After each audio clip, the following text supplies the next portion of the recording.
şahiderdik. Bu ayrılık neden oldu? Bu ayrılık neden oldu? Neden oldu?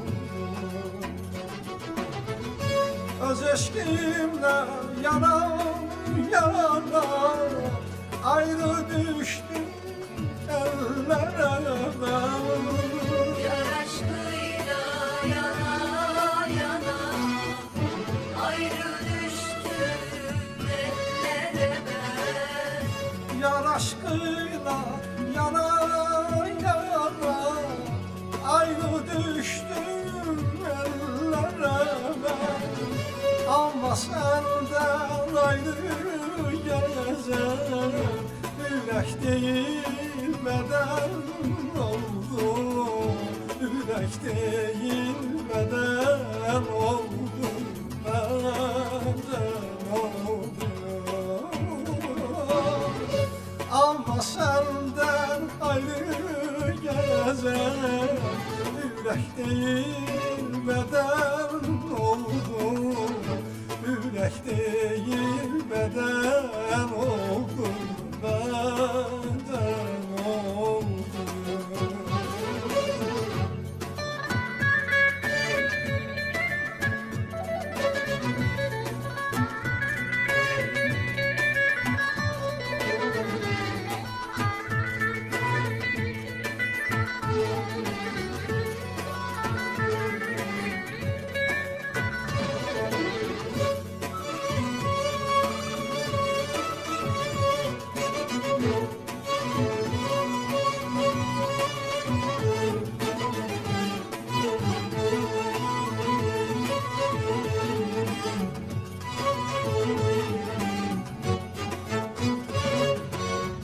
Yorulmuşam mehabbetten, alovlanıp yanıram ben.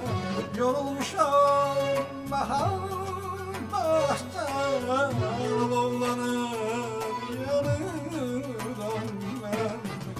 Bu hasretten, bu möyletten gözüm yaşlı nereden oldu? Bu hasretten, bu möyletten gözüm yaşlı neden oldu? Gözüm yaşlı neden oldu? Neden oldu? Yar aşkıyla yana yana ayrı düştüm ellere ben.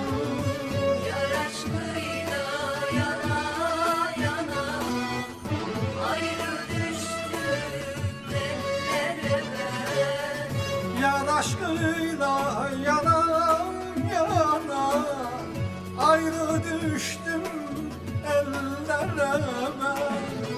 Ama senden ayrı gezen yürek değil beden oldu. Yürek değil beden oldu. Beden oldu.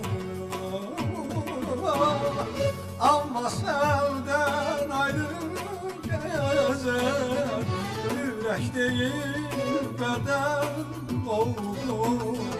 Yürek değil beden oldu.